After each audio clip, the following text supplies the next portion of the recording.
Hello, welcome everyone to today's security presentation. My name is Melissa and I will conduct this webinar on behalf of Discovery Information Technologies, your trusted IT and information system support company of East Texas. Today's webinar is all about cybersecurity. What is cybersecurity? Cybersecurity is the practice of protecting systems, networks, and programs from digital attacks. I'm going to walk everyone through the various types of cyber attacks that can be encountered and how you can stay safe. To kick things off here, let's talk about cyber attacks. A cyber attack is any attempt to expose, alter, disable, destroy, steal, or gain information through unauthorized access. There are three types of cyber attacks that I will discuss: phishing, email scams, and ransomware. Let's start with phishing. Phishing is an attempt to obtain sensitive information, such as passwords, by posing as a trustworthy entity. Usually this happens via email, and then the information gathered is used to send spam, compromise other accounts, and or steal information. Here are a few examples of how phishing works. As you can see here, there are several factors that help you easily spot a phishing email. The first example is a pretty generic email. In this case, there is a generic greeting to all. You can also see a fake email address linked to a generic sender, human resources, and the email is simply signed human resources instead of a sender's name. You should know who handles the HR in your company. Departments don't usually send emails. People send emails. So that should be a red flag right there. The second factor to watch out for is urgency. Phishing is all about trying to get you to do something and do it with urgency. Click this, do this, send this, give this, the list goes on. And building from that, there will usually be fraudulent links involved with a phishing scam, so be careful of those as well. In this next example, you can see another generic greeting. Hi. There's no recipient name specified. Notice all the grammatical errors too. Generally, professionals know how to make sure the letter I, when addressing themselves, is capitalized.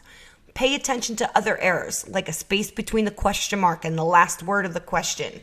Finally, look out how this email was signed. Simply, sent from my iPhone.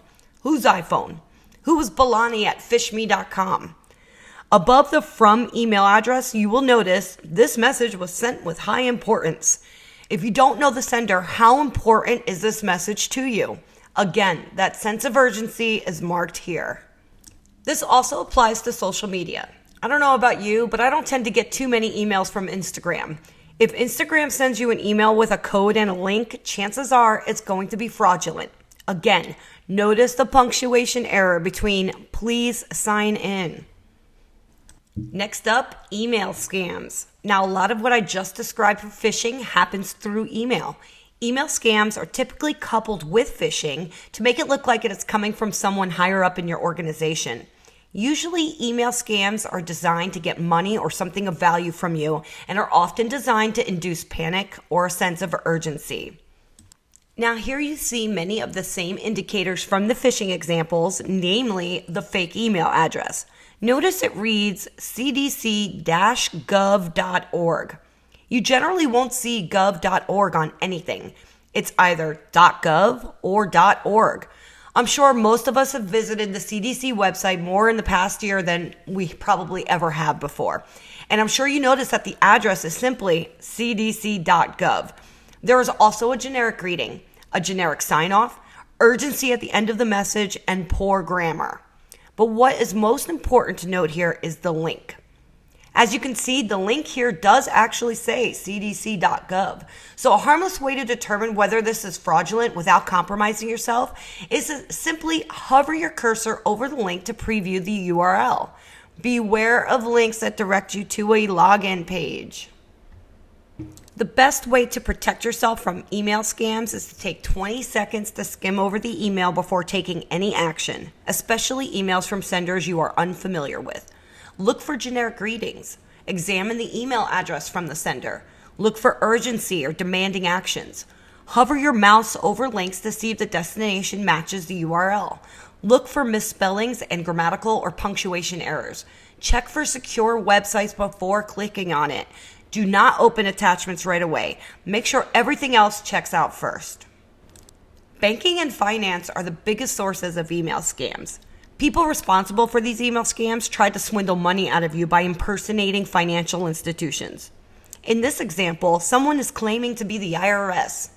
Generally, the IRS will not send you an email regarding financial matters. They will also not jump at the opportunity to give money back to you by offering an error they have supposedly made. Whether or not what I just said is true, look at the body of this email. There is a grammatical error before the word e-refund.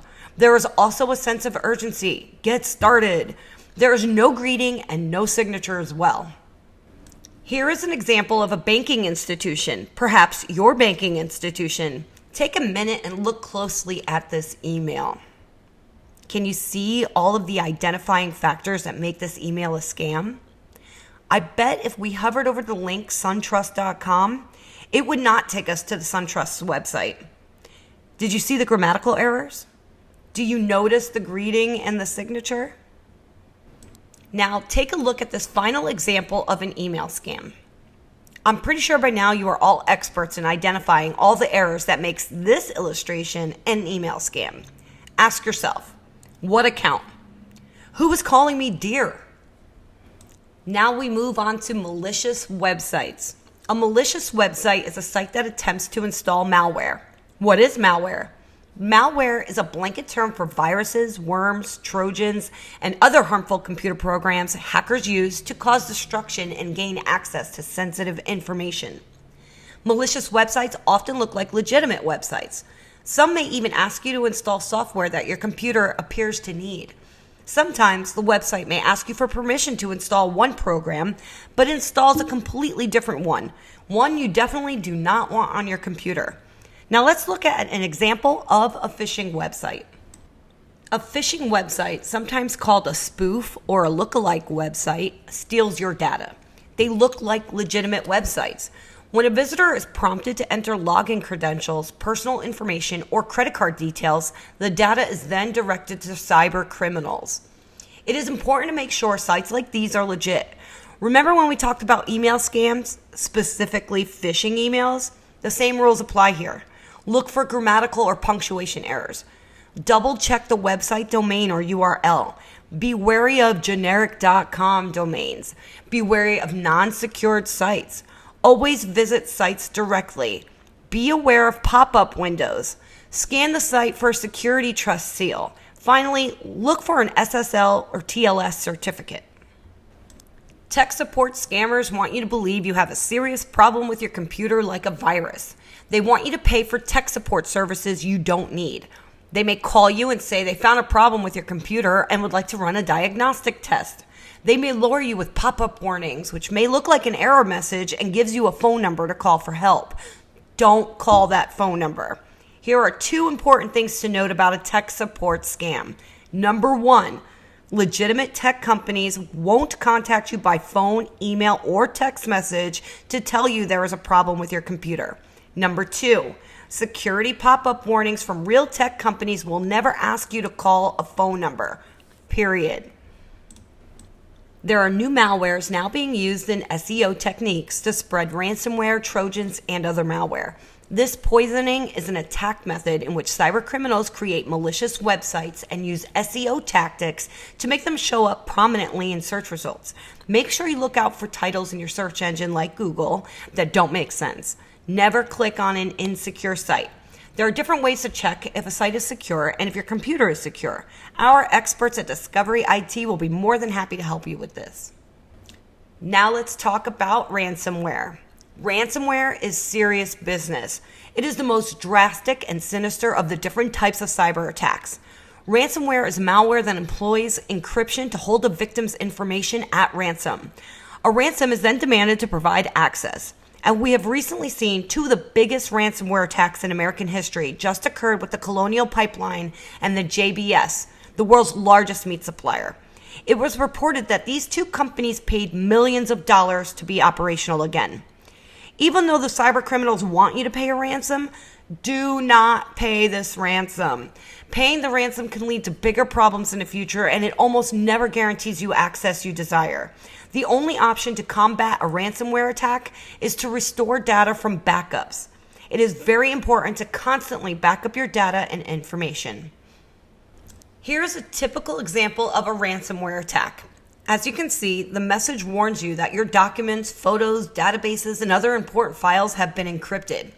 And then there's the ransom demand. You only have 96 hours to submit payment, followed by more threatening urgency. Do not try to get rid of this program yourself. Again, simply restore your files from a backup and do not, I repeat, do not pay the ransom. I'm sure many of these situations we have discussed so far may seem familiar to most of you. Maybe you recall a computer problem after falling for one of these scams. But what if you haven't? Let's say you didn't listen today and fell victim to a cyber attack. What costs could you incur? According to Security Magazine, the average cost of a data breach for a small business is $36,000 to $50,000. Of course, this number is much greater when we look at a large, successful business. According to the 2019 data from Cybersecurity and the Ponemon Institute, 7 out of 10 small business employees report having their passwords stolen. That's 70% of employees. Finally, it has been reported that a third, or 28%, of data breaches in 2020 involved small businesses. Of this number, 60% of small businesses that are victims of cyber attacks go out of business within 6 months. With cyber attacks constantly on the rise, let's recap some of the information I have discussed and let's talk about how you can stay safe. First off, be suspicious. It's a wild world out there and we all need to be on alert now more than ever. So the first rule of thumb, never send money or pay for something without confirming it by phone. Only call a phone number you know is correct, not a number given to you in an email. Don't click on a website address link. Enter the web addresses directly into your web browser to make sure it's a secure and legit website and log into websites that way. As stated several times today, always be on the lookout for grammar, spelling, phrasing, or punctuation errors. Passwords are one of the easiest ways to be breached. I know it's hard, but never reuse passwords, especially for important services like emails, networks, stuff like that. To keep all your passwords together, use a password manager like LastPass.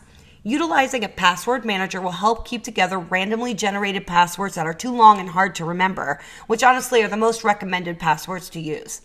HaveIBeenPwned.com is a great site that will tell you if your personal or professional emails have been breached, if your password has been stolen, and what sites get breached often. For critical services like banking, make sure you are utilizing multi-factor authentication. This is an electronic authentication method in which a device user is granted access to a website or application only after successfully presenting 2 or more pieces of evidence of acceptable access. This method makes it much harder for any malfeasance to take place. To keep your computer or other devices running smoothly, it is important to install updates. An updated computer allows you to run the newest programs hassle-free. It is also important to keep your device updated to avoid viruses and malware. You should install updates often. Sometimes we get too busy or may forget, so set a reminder to install any updates at the end of your workday. I know some of us just leave our web browsers open constantly, but it is definitely a good idea to close your browser a few times a week to allow your system to receive new updates. Finally, the best way to stay safe is by constantly backing up your information. I touched on this earlier with regards to ransomware attacks, and it is so crucial. Data on the server should be automatically backed up, and a copy should be stored off-site and inaccessible from the network. You can certainly use backup programs that are available, and one of our experts will be more than happy to suggest the right product for you. It's good to follow the rule of 3. Have at least 3 copies of your backed up data in 3 different locations. At this time, I would like to thank all of you for being a part of this, and I hope everyone enjoyed this webinar and found it very informative. The IT world can be tricky. You should know that to thrive and maintain a competitive advantage, you need a trusted advisor to help you navigate through and guide you down the road to success. Cybersecurity is more important now than ever. Discovery I.T can help you utilize technology to its fullest potential while working with you to keep your sensitive data safe. If you have any questions, feel free to reach out to us. You can visit our website at www.discoveryit.com or simply give us a call at 409-727-7080.